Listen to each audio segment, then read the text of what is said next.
নমস্কাৰ বন্ধু বান্ধৱীসকল, কোচিং এবাৰ এটা নতুন ভিডিঅ'লৈ আপোনালোক সকলোকে আকৌ এবাৰ স্বাগতম জনাইছোঁ। আজি আমি আলোচনা কৰিম অসমীয়া সাহিত্যৰ লগত জড়িত থকা সকলো মহান ব্যক্তিসমূহৰ সব্ৰিকেটছ অৰ্থাৎ ছদ্মনামসমূহ। এই ছদ্মনামসমূহ জানি থোৱাটো বহুতেই বেছি ইম্পৰ্টেণ্ট হয়, কিয়নো গভৰ্ণমেণ্টৰ যিকোনো এক্সামসমূহত আগতে বহুতবাৰ এনে ছদ্মনামসমূহ দেখিবলৈ পোৱা গৈছে। গতিকে গোটেইখিনি ছদ্মনামসমূহ জানি থোৱাটো আমাৰ বাবে বহুত দৰকাৰী হয়। ভিডিঅ'টো একদম শেষলৈ চাই থাকিব। গোটেইখিনি আমি ছদ্মনামসমূহ এফালৰ পৰা আলোচনা কৰি যাম। প্ৰথমতে চাম অসম কেশৰী। আমি সকলোৱে জানো অসম কেশৰী বুলি কাক জনা যায়? অম্বিকাগিৰি ৰায়চৌধুৰীদেৱক অসম কেশৰী বুলি জনা যায়। তাৰপিছত আছে অগ্নিকবি। অগ্নিকবি বুলি কাক জনা যায়? মনত ৰাখিব, কমলকান্ত ভট্টাচাৰ্যদেৱক অগ্নিকবি বুলি জনা যায়। তাৰপিছত আছে অভিনায়াচাৰ্য।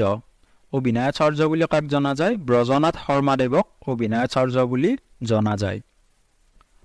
তাৰপিছত আছে অতীন্দ্ৰবাদী। অতীন্দ্ৰবাদী বুলি আমি কাক জানো? মনত ৰাখিব, নলিনীবালা দেৱীক অতীন্দ্ৰবাদী বুলি জনা যায়। তাৰপিছত আছে বাগ্মীবৰ। আমি সকলোৱে জানো বাগ্মীবৰ বুলি কাক জনা যায়? নীলমণি ফুকনদেৱক বাগ্মীবৰ বুলি জনা যায়। তাৰপিছত বনকোঁৱৰ। বনকোঁৱৰ বুলি কাক জনা যায়? মনত ৰাখিব, আনন্দীৰাম দাসক বনকোঁৱৰ বুলি জনা যায়। তাৰপিছত আছে বনফুলৰ কবি। আমি সকলোৱে জানো বনফুলৰ কবি বুলি যতীন্দ্ৰনাথ দুৱৰাক আমি সকলোৱে বনফুলৰ কবি হিচাপে জানো। তাৰপিছত আছে বকুল বনৰ কবি। বকুল বনৰ কবি বুলি কাক জনা যায়? আনন্দচন্দ্ৰ বৰুৱাদেৱক বকুল বনৰ কবি বুলি জনা যায়।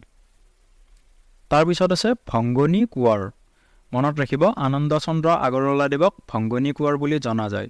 বন্ধুসকল মনত ৰাখিব, এই ভংগনী শব্দটো দেখি আপোনালোকে কনফিউজ নহ'ব, কাৰণ ভংগিনী শব্দটো যদিও বা মহিলাৰ দৰে বুজা যায়, গতিকে সেইটোলৈ কনফিউজ হ'ব কোনো ধৰণৰ কথা নাই, কাৰণ ভংগিনী কোঁৱৰ বুলি মনত ৰাখি থৈ দিব, আনন্দচন্দ্ৰ আগৰৱালাদেৱক ভংগিনী কোঁৱৰ বুলি জনা যায়।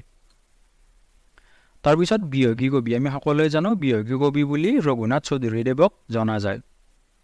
তাৰপিছত আছে বিপ্লৱী কবি। বিপ্লৱী কবি বুলি জনা যায় প্ৰসন্নলাল চৌধুৰীদেৱক।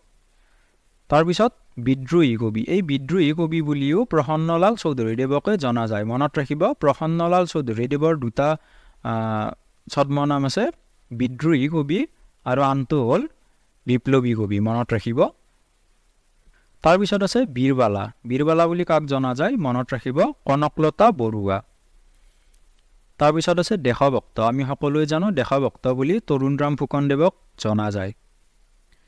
নেক্সট আছে দেশপ্ৰাণ। দেশপ্ৰাণ বুলি কাক জনা যায়? লক্ষ্মীধৰ শৰ্মাদেৱক দেশপ্ৰাণ বুলি জনা যায়। তাৰপিছত ধনী কবি। ধনী কবি বুলি কাক জনা যায়? মনত ৰাখিব, বিনন্দ চন্দ্ৰ বৰুৱাদেৱক ধনী কবি বুলি জনা যায়। তাৰপিছত আছে গীতি কবি। গীতি কবি বুলি কাক জনা যায়? পাৰ্বতী প্ৰসাদ বৰুৱাদেৱক গীতি কবি বুলি জনা যায়। তাৰপিছত আছে জ্ঞানমালিনীৰ কবি। জ্ঞানমালিনীৰ কবি বুলি আমি জানো মাফিজুদ্দিন আহমেদ হাজৰিকাদেৱক। তাৰপিছত আছে জননায়ক। জননায়ক বুলি কাক জনা যায়? মনত ৰাখিব, দেৱেশ্বৰ শৰ্মাদেৱক।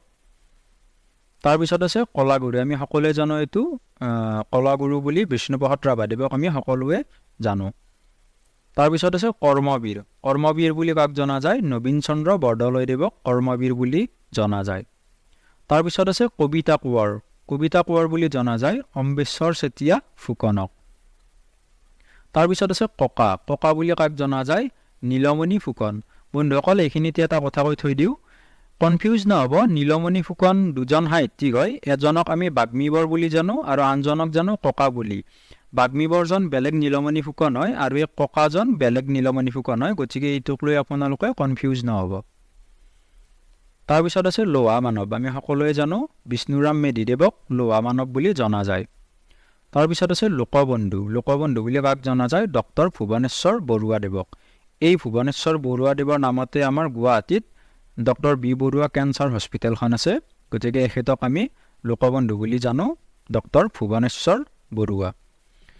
বন্ধুসকল আজিৰ ভিডিঅ'টোত এইখিনিয়ে আছিল। নেক্সট এটা ভিডিঅ'ৰ দ্বাৰা আমি আকৌ 25জন ব্যক্তিৰ ছদ্মনাম আলোচনা কৰিম। গতিকে নেক্সট ভিডিঅ'টি পাবলৈ আপোনালোকে চেনেলটি ছাবস্ক্ৰাইব কৰি থৈ দিব। আৰু যদি আজিৰ ভিডিঅ'টি আপোনালোকে ভাল পালে তেনেহ'লে ভিডিঅ'টো লাইক কৰিব, ভিডিঅ'টোত কমেণ্ট কৰিব আৰু ভিডিঅ'টো শ্বেয়াৰ কৰি দিব। ধন্যবাদ।